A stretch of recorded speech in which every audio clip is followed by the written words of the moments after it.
Well, good morning, everyone. Welcome to this morning's study. And we're going to continue trying to sort through, I think, one of the most difficult chapters that I've seen so far in this study in 1 Samuel, just because there's so much there. But before we begin, let's have a word of prayer. Dear gracious Heavenly Father, we invite your presence as we open your word together, and we seek light to help us understand the times that we are living in. We're thankful for each person that participates in these studies and for the time that we have each morning to study your word. We ask for your guidance in our lives personally, and that you can guide this study. We ask for your correction in our understanding, and that we can sort through these difficult symbols. We ask this in Jesus' name. Amen. Okay, so as I mentioned, this is a difficult chapter just because of the great number of symbols. And I know we kind of reviewed a lot of it yesterday, but we're going to just go through a quick review of these symbols. So the first thing we know is obviously the story is continuing from chapter 19. But here we have this situation where Jonathan is going to warn David. And yet, David actually seems the most concerned about his situation. We know that there's going to be this covenant that's made between David and Jonathan. And this covenant's kind of odd in that it centers around the fact that David believes that his life is in danger. And we had focused quite a bit upon this step between life and death. And so we used the word liveth and death. We added them together. It gives us 6,610 days. We'll look at the structure later. But we also had this step 6587. And so we understood that symbol, it helped us tie together 9/11 and 11/9 with the 777 structure. It was so very interesting. It brings up the symbol of 46 days. And then, of course, we have in verse 3 this oath, the swear, 7650, which is to swear 7 times or to make an oath 7 times. So this is going to be based on this covenant. Then we have David has this suggestion to Jonathan, because there's this feast coming up dealing with the new moon. And that ties us, of course, to 9/11 and November 9th, in that we looked at 9/11 as the first day of the first month. We also look at November 9th as the first day of the first month, depending on the line that we're looking at. And so we believe that this new moon is just celebrated once a year, not every month. And, that's something that goes against a long-held assumption about the new moon feast. So I don't know if people are familiar with this idea that some Adventists have, Messianics have it, that, every month was celebrated with a feast. And I don't think that makes sense, because even if you talk about from one new moon to another, it doesn't mean you're talking about every month. You're talking about the only new moon that really matters as far as the religious calendar is concerned, and that's the one on the first day of the first month.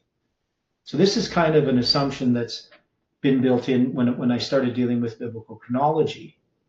Many people believe that the Jews observed every new moon, but there's a lot of evidence that they didn't, that they observed the first new moon at the beginning of the year, and then they had a pattern of 30 and 29 days for the first 6 months. And then after that, it didn't really matter. I mean, people would observe the new moon, but it's not part of their religious calendar. So it would just be, it's not as important as the religious calendar was concerned. And so it's this new moon at the beginning of the year that is the new moon that's talked about, not a monthly festival. But that goes against an assumption that's been made for a couple thousand years at least regarding the new moon. So it is something that a view that we hold that would basically be, I wouldn't even call it a minority view, probably a unique view. So, but to me, it's the only logical conclusion is that they have this new moon on the first day, marking the beginning of the year. Okay, and so he's going to suggest that if he's not at the feast, he wants to see how Saul reacts. And so Jonathan's going to, he says, let me go, right? And then I'll hide myself in the field on the third day at even, or unto the third day, that is for the third day. That is, he's not going to be hiding in the field for 3 days. He is actually going to go back to Bethlehem for a time during this feast, to have a feast with his family. So he says, if thy father at all miss me, then say, David earnestly asked to leave of me that he might run to Bethlehem, his city, for there's a yearly sacrifice there for all the family. Now initially I thought this was some kind of deceit, and there is a little bit of deceit, obviously, but not the type where he's just out and out lying, because David isn't going to be sitting in the field. He is going to be back at Bethlehem. And so whatever his reaction is, that will be noted. Now, in verse 6 and 7, it's going to have a few doublings. If thy father at all miss me, miss is doubled. 6485 is the Hebrew word, the Hebrew number. The word itself is pachad. And then say, David earnestly asked. And that's going to be doubled, right? So that word sha'al, which means to inquire, right? It's 7592. And then if he say, thus it is well, thy servant shall have peace. But if he be very wroth, the third time, we have a word that is doubled, 2734. So what do these doublings mean in this story? What would doublings mean? We've been applying the doublings as being second angel's message. But now, did you take these 3 words and apply any mathematical operations with them? Well, yeah, I have looked at them. I haven't drawn any solid conclusions about them. I'm not sure what to do with them. I mean, we got, a lot of numbers. Like if you add them up, like 6485, for instance. I mean, if you double it, right? So you add those together, you're going to get, 12,970. So you're looking at, 30 years is 10,957. So you got, a couple of thousand days more than 10 years.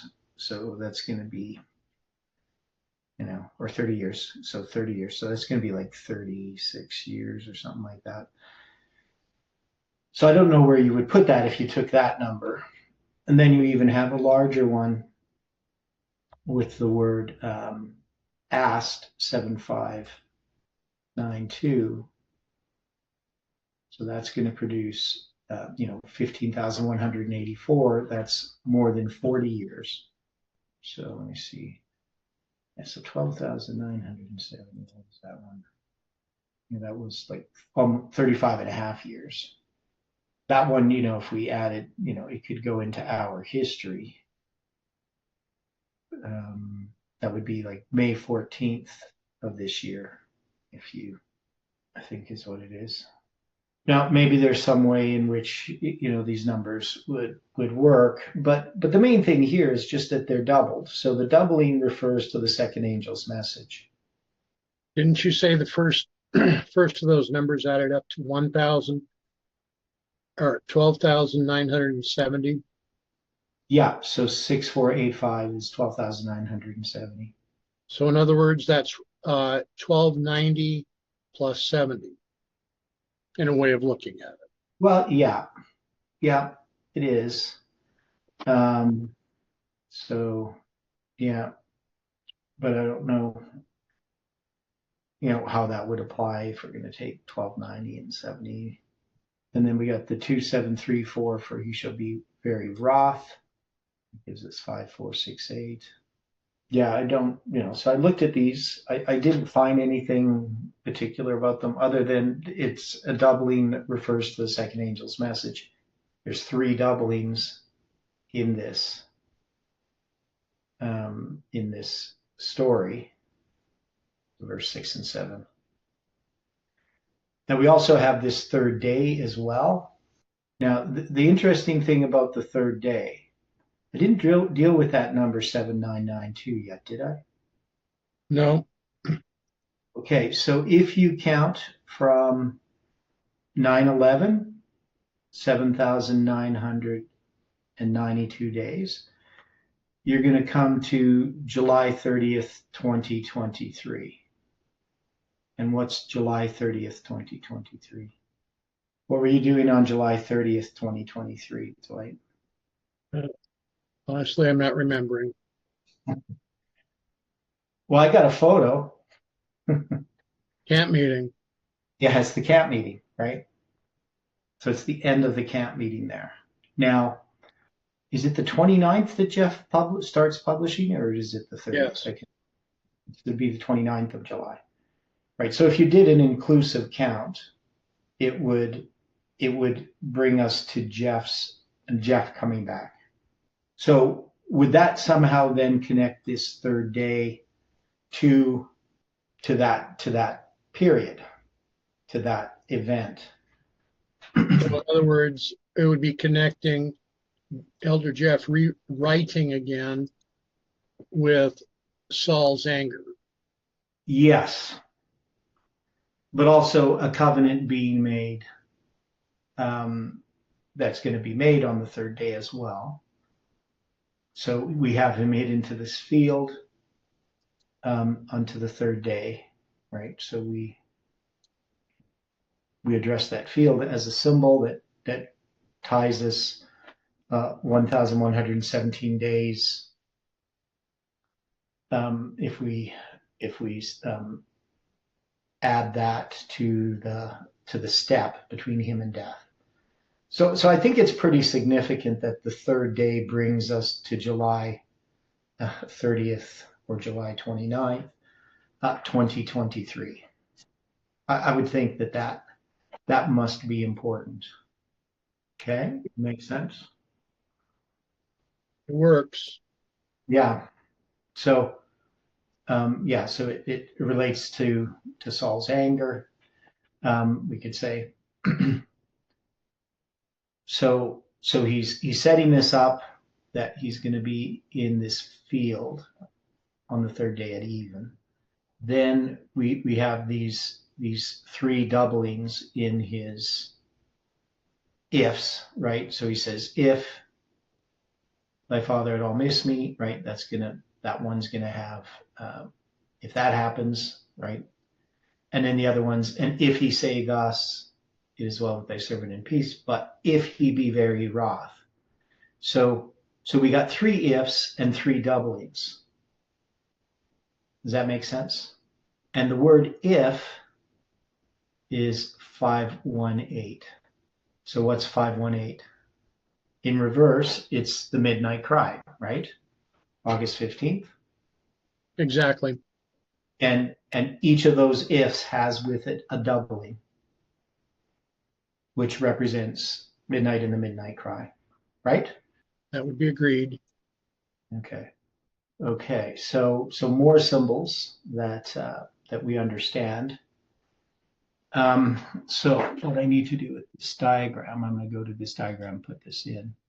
So we're going to have July 30th. Well, whoops, I did it backwards. Well, I'll put July 29th. And then that's 2020. 3. Okay, and then we're going to have from 9/11. So we have to get one of these. It's just going to be simply, okay, so we got this third day. It's actually just the word third, but I have it there. Oh, I've left out the 7. Thanks. Okay, so we got that, and that's going to be the end of the Telford Muse camp meeting, plus also Jeff publishing. So yeah, I'll just leave the 29th there for now. I might have some notes in that. Okay. So we start to have a bit more that this, we know that this history, I'm just going to put another date in here and just, even though we don't have something specifically, but we know that Jeff is going to start publishing, but also we know on December 30th,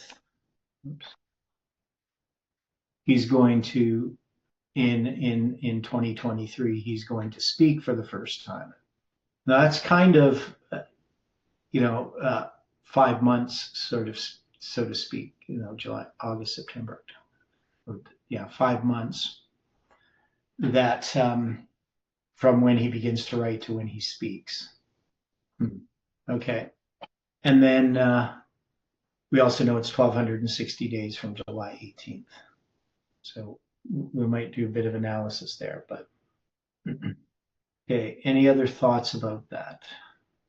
So basically, well, this is going to be 153 days between these dates. So, okay, so Iran says it's dealing with 3 times 360 plus 187, July 18 to speaking. And then the next comment, July 18 to speaking, is 1,260. So that's huge. Yeah. All of okay. that. But yeah, so I'm not sure I still understand the 3 times 360. Oh, well, the last time he spoke was July 11, which is about a week before July 18. Okay. So it's 3 times 360 plus 187 to get 1267. Yep. Okay. Okay. Yeah, so we got that 1260 in there as well. The 153 days, obviously, between those two events is interesting. Oops. What did I do there? Oh, there we go. Okay, I just rolled the mouse thing. Just clicked on the wrong thing. Okay. We also have 781 days from that November 9th, 2021 date to when Jeff speaks. And so that's another symbol of 187. It's just in reverse. Now that date, of course, is a symbolic date. But yeah, just lots of different symbols that tie this all together, right? So that symbolic date, of course, is created as we examine the 3 days. And what we had done is we had taken the 2 years, the 777, and then the 46. And then we have the 46 on the other side. So yeah, it becomes this very interesting structure. So we can see that what I'm saying is we can see that date there when Jeff speaks is tied into this structure, right? That's one of the conclusions we can draw from this, because that November 9th, 2021 date is just dealing with this structure. Right. Okay. So,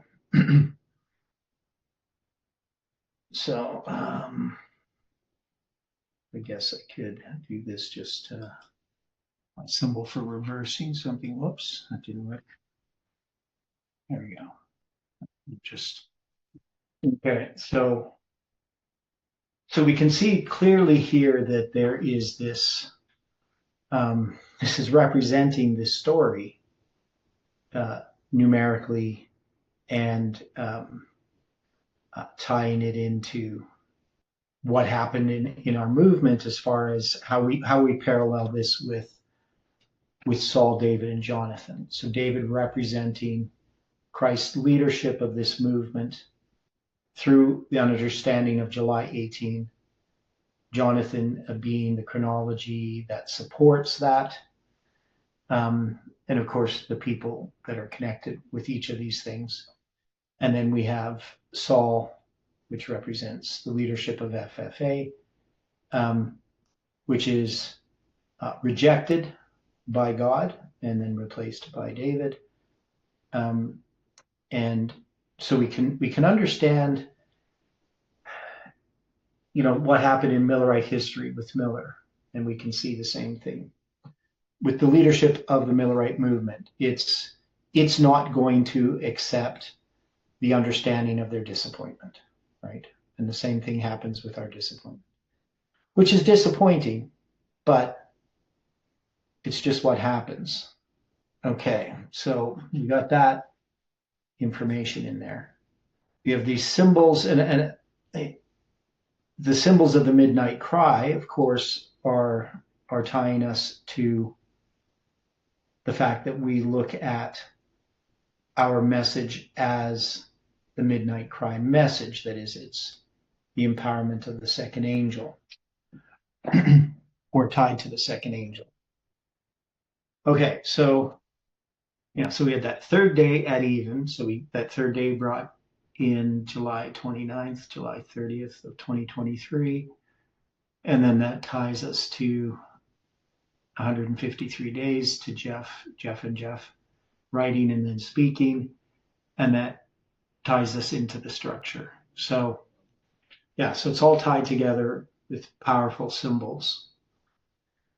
And of course, then we have the missing, the asking, and the wrath or anger that are doubled. And each of them has an if, which is tied to the symbol for the midnight cry. 518 is 815. Okay. So then he says in verse 8, therefore thou shalt deal kindly with thy servant, for thou hast brought thy servant into a covenant of the Lord with thee.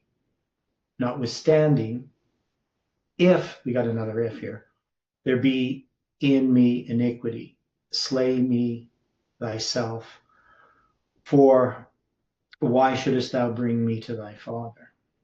Now, is David really concerned that Jonathan might slay him?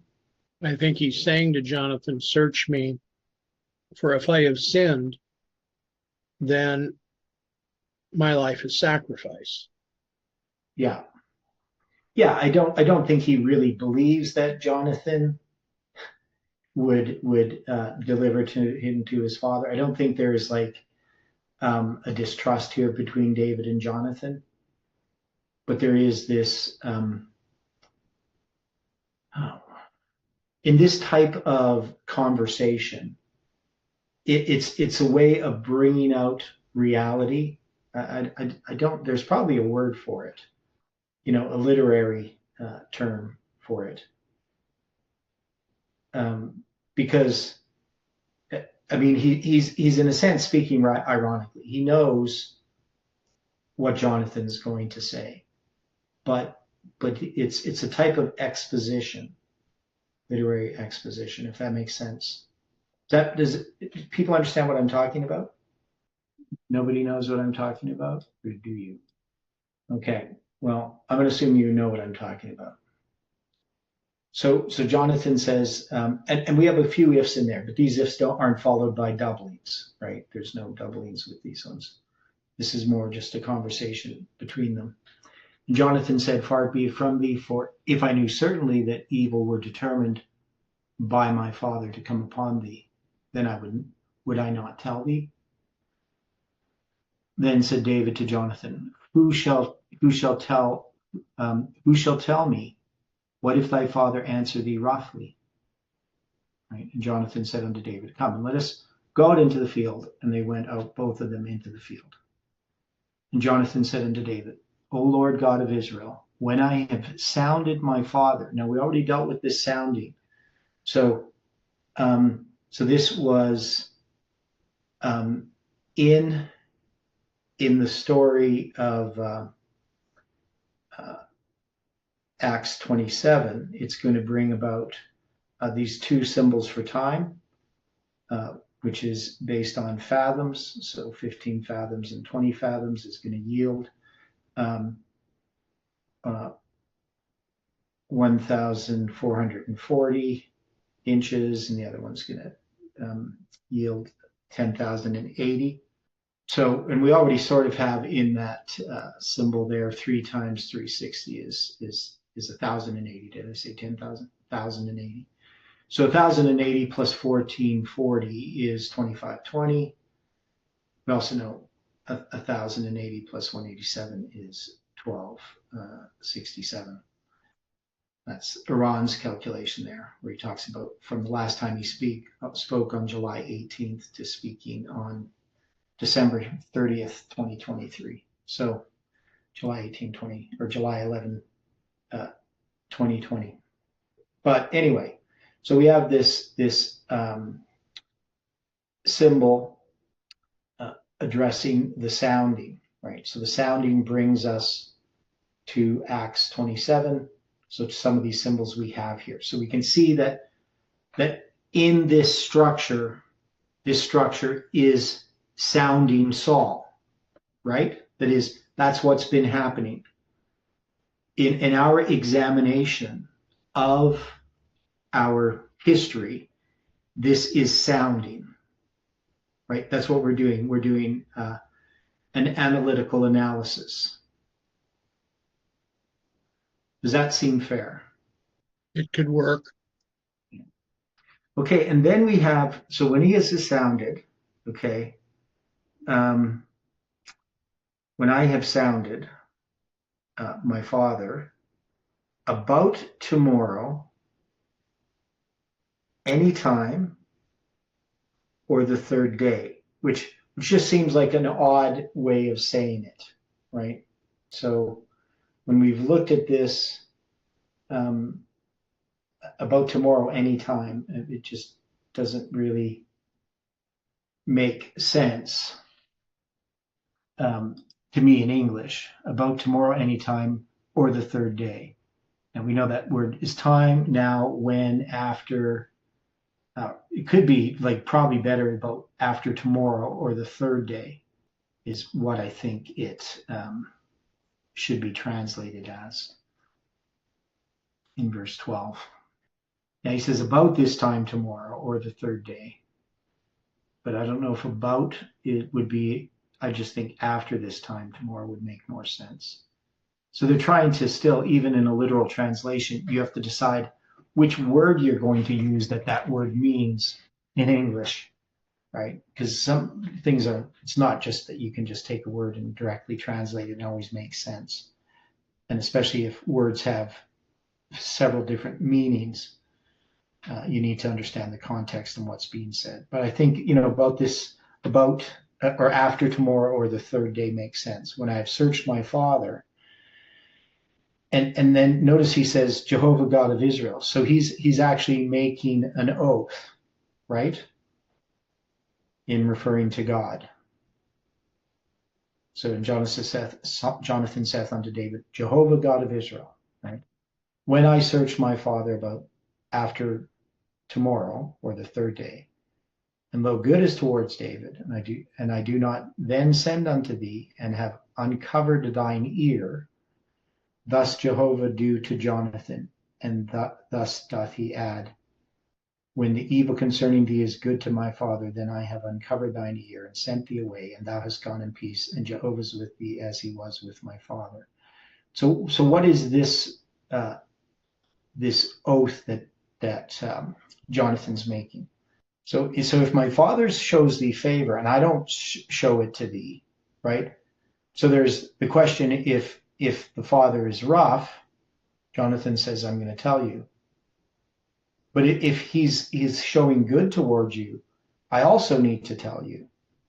And if I don't tell you, then there will be a curse upon me, right? So he's going to first say here, if there's good, I need to show it unto you. And the Lord do so and much more to Jonathan, right? If there's good and I don't show it to thee. But if it please my father to do the evil, then I will show it thee and send thee away that thou mayest go in peace. And the Lord be with thee as he hath been with my father. So it's kind of strange the way he says this. You understand what I'm saying here? Because it's kind of like, well, I'm going to test my father. If there is good towards you, I need to acknowledge it. And if I don't, there's a curse against me. And then he says, but if my father's angry at you, I will show it to thee and send you away. And if I do this, you need to show me the kindness of the Lord, that I die not. So when you become king, don't kill me. And neither my house. Okay, so I want you to be king, but I don't want you to kill my kids. Right? And then in verse 16, so Jonathan made a covenant with the house of David, saying, let the Lord even require it at the hand of David's enemies. And Jonathan caused David to swear again because he loved him, for he loved him as he loved his own soul. Okay, so this is a really interesting story. I mean, there's just so much here. So what do we make of this covenant? I mean, it's rather peculiar. How they come into this covenant. It's all dealing with with Saul's anger, Jonathan's dad's anger. So there is in this movement this transfer of leadership from man to God, right? That's what's being illustrated. Okay, so then he says, so tomorrow is the new moon, and thou shalt be missed, because thy seat will be empty. And when thou hast stayed 3 days, then thou shalt go down quickly and come to the place where thou didst hide thyself when the business was in hand. So we looked at this. So I think the business was in hand is just talking about this whole examination of Saul. So he's gonna go be with his family for 3 days, which is really 2 days in our counting. And then you're going to come down quickly to the place where thou didst hide thyself when the business was in hand, and shall remain by the stone Ezel. Right? And we had some discussion regarding Ezel, whether it's related to the word Etzel or not. But we do have the digits there for the Millerites. And then in 2020, he says, I will shoot 3 arrows on the side thereof, as though I shot at a mark or a target, right? The word mark also means prison, which is odd. It also could mean also an aim as being closely watched. And behold, I will send a lad. Now this word shot and send are the same words. Notice that? I hadn't, but that's interesting. Yeah, well, it is interesting because to shoot at a mark means to send away. Right? So the idea of shooting an arrow is you're going to send away. Because, of course, these are arrows. It plainly tells us these are arrows, right? So he's going to take 3 of these arrows, and then he's going to send them away at a mark that is a jail, as a guardhouse, also an aim as being closely watched. I just want to see what Brown Drivers Briggs says. Okay, guard, ward, prison, mark, target. Right, so the question is, why is a guard or a prison ward as the same as the word target? Maybe it's saying something about prison wards. Okay, so somehow in their language that the word that's used for a guard or ward or prison is the same as the word mark or target. Not sure why, but it is. And then he's going to send away a lad. So it's just a boy. And he's going to go find out. That is that word find out. Matzah, that is to come forth. That word is related to like the going forth of the commandment to restore and build Jerusalem and stuff like that. So I'll just show you here. When you look at this word, it's in Daniel chapter 9. It's going to be, it's used a lot, but is it in Daniel 9? Okay, there's different ones. Found, find, present. That's just another form of the word that's in Daniel 9.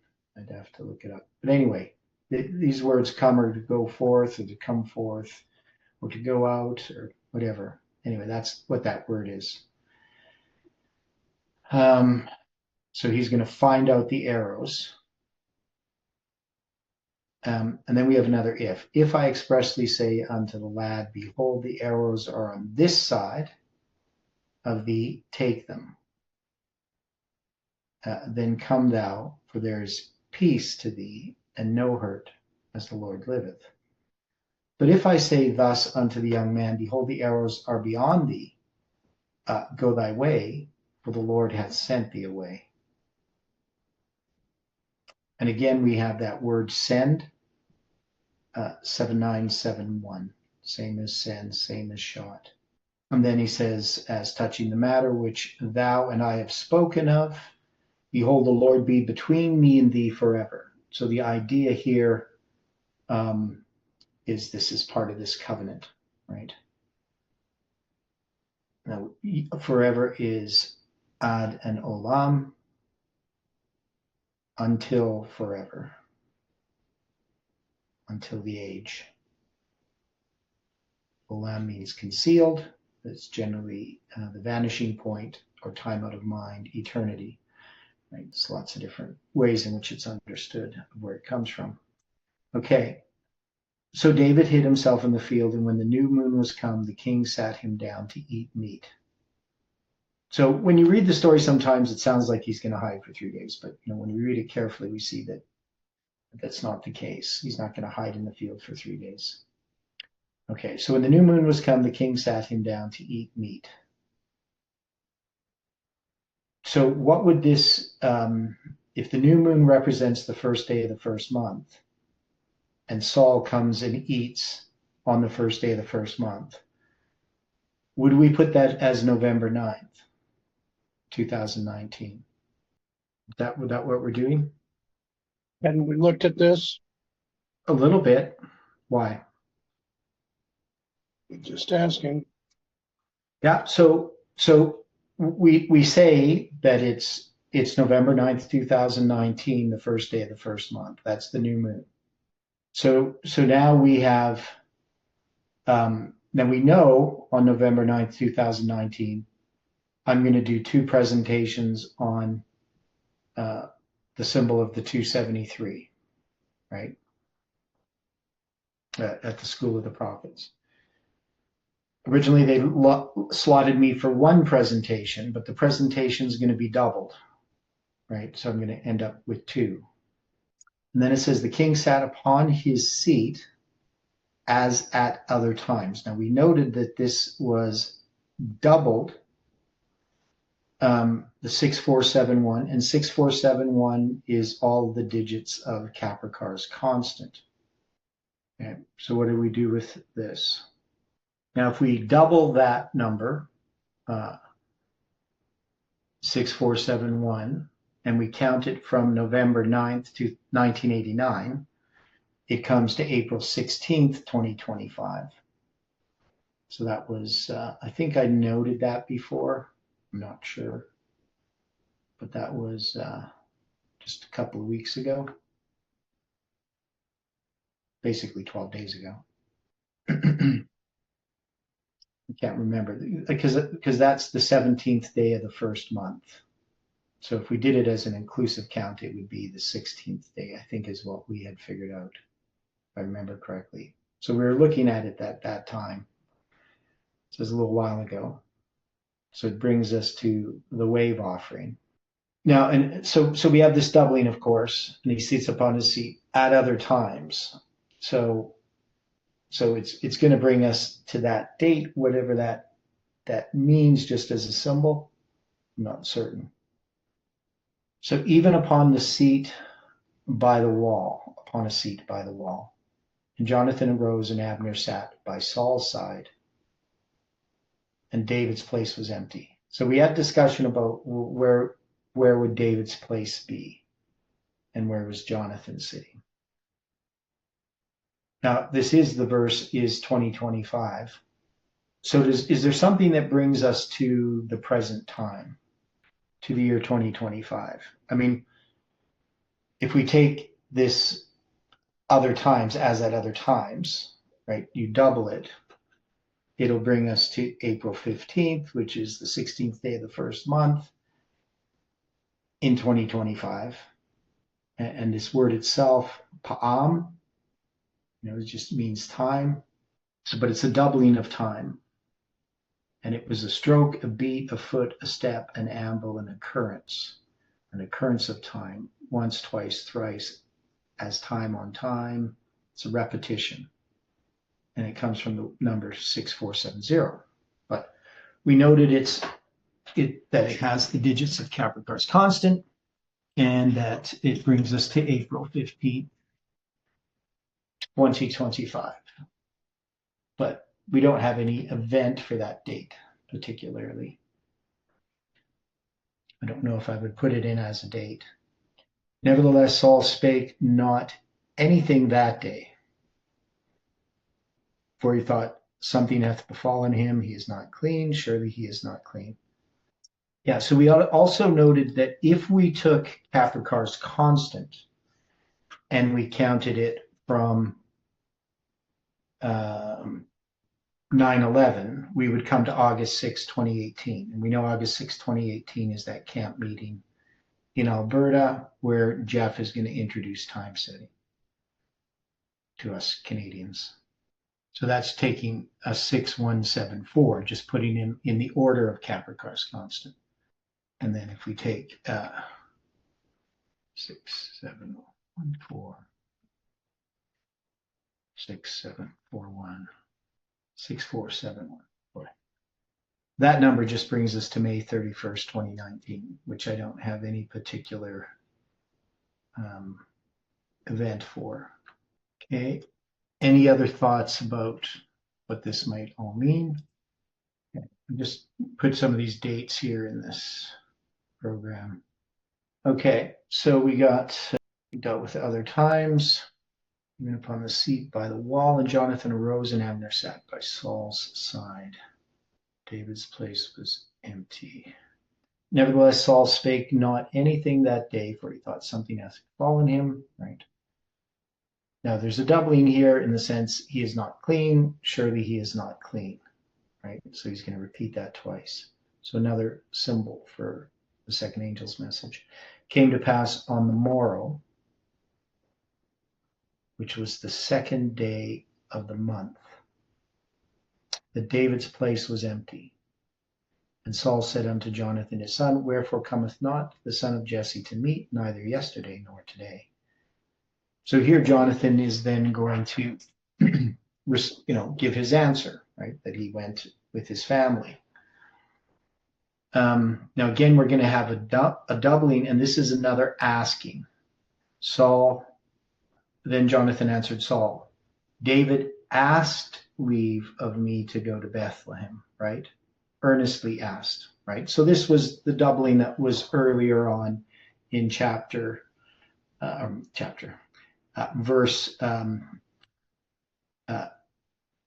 verse 6, right? So if he miss me, right, which is doubled, then David earnestly asks, David earnestly asks. So he's going to say that.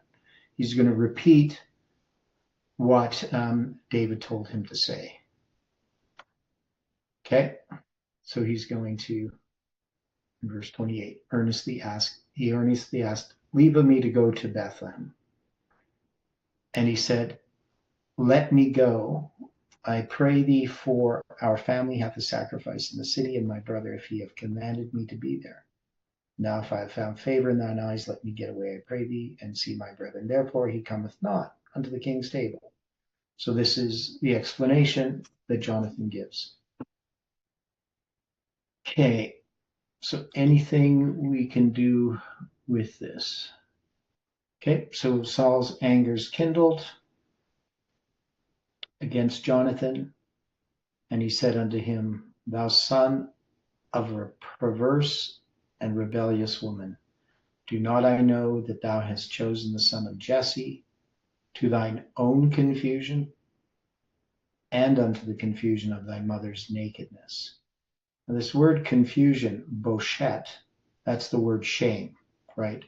Like if Ishbosheth, which his name was Ishbal, but Ishbosheth, and Mephibosheth as well. So it refers to shame. So he's going to give him this appellation. Anything about this verse? Okay, what's that? Heard something. Okay. For as long as the son of Jesse liveth upon the ground, thou shalt not be established, nor thy kingdom. Therefore now send and fetch him unto me, for he wherefore shall he be, for he shall surely die. And Jonathan answered Saul his father and said unto him, wherefore shall he be slain? What hath he done? Right. So obviously, Jonathan's going to defend David, and then we have Saul casting the javelin at him to smite him, whereby Jonathan knew that it was determined of his father to slay David. So it's now confirmed to Jonathan. He understands this rejection of July 18th. And we can say with our diagram, I mean, that's really kind of what happens. That is, are we, in this history, do we understand thoroughly about FFA and their intentions when we're going through this history? Not always. Yeah, I mean, we can see that there's problems, but in this whole process, we're still trying to support FFA, right? All through this history, even with the mistakes and the faults that it has. Agreed. Very much agreed. Yeah. Like, it's not like something that we take very lightly. But we know that it has progressed to this point where the leadership of FFA, which is now Jeff basically, and those that are following him have rejected all of the light that God gave us. They try to hold on to little strands of things here and there, but that's actually logically inconsistent. And we know now that, Jeff has taken a position basically that he appears to have rejected the first day of the first month and the first day of the fifth month, which is very, very, we'll just say sad, in that was a great amount of light that came to the movement in understanding Millerite history. That's part of the unsealing of the seven thunders, right? Without, I would see no purpose in this movement if we're going to take the position that Jeff is taking. It's sort of, it's self-destructive to everything that he's done. I don't know how he does it, how he can logically think it through. I don't think logic is involved here. Okay, so when we look at the structure and we see this date here, which I still need to put in the 1260 days. They just got to find a way to make this not so busy. Probably a few other ways to do it. We have the beginnings. I mean, we definitely can put this into a line of what it is that's unfolding, right? It is,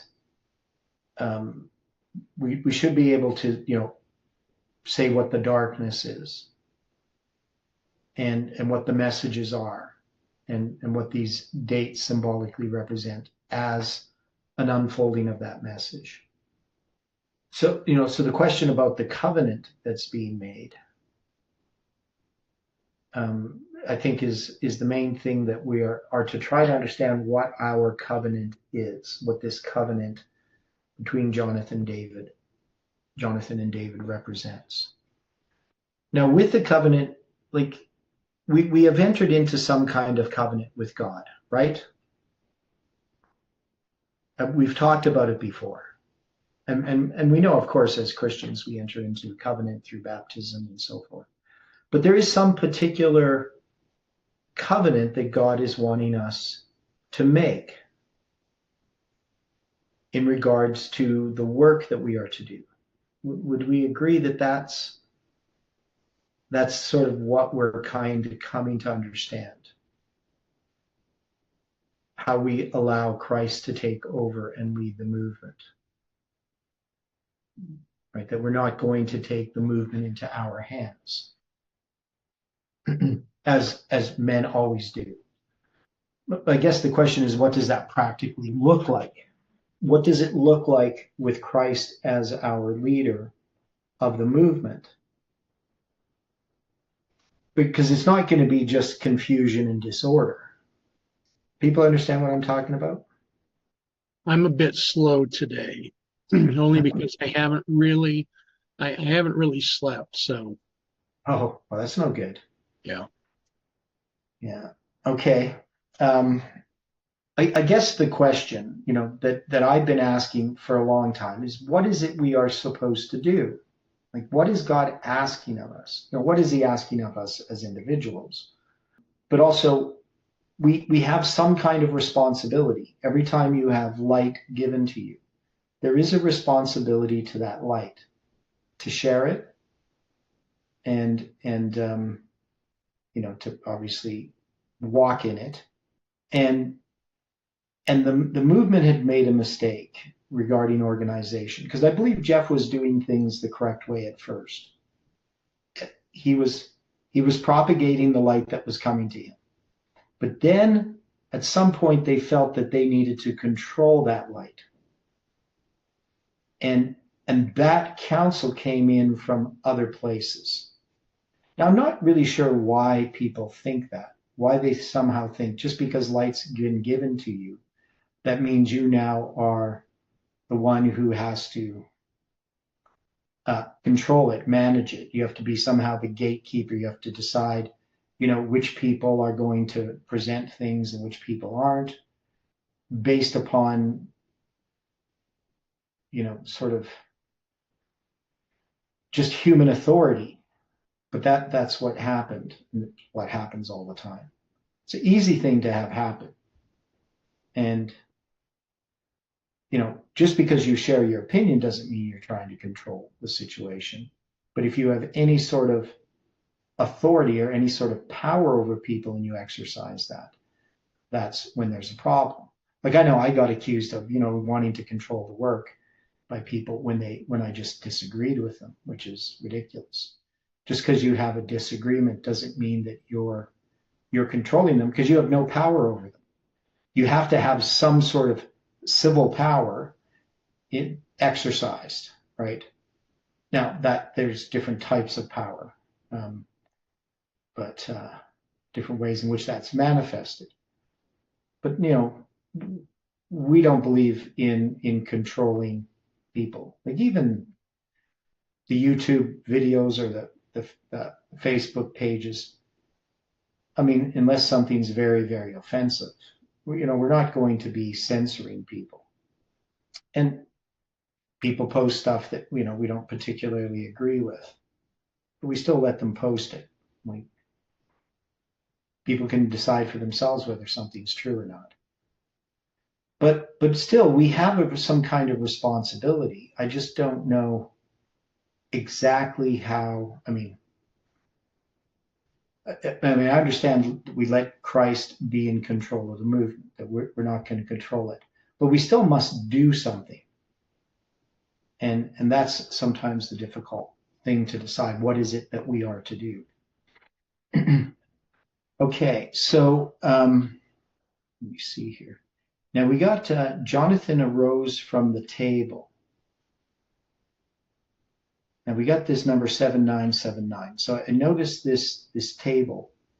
Now the word table means table. Sulcan here, I'll show you what I'm looking at. Shulchan comes from 7971. Shalach, to send away. So it's kind of weird that the word table and this word that's been we noted before, this send away, are related words. And I think it comes from the sense that send away can also mean to spread. So I think that's probably where they get the idea of a table. Okay, so we got 7979.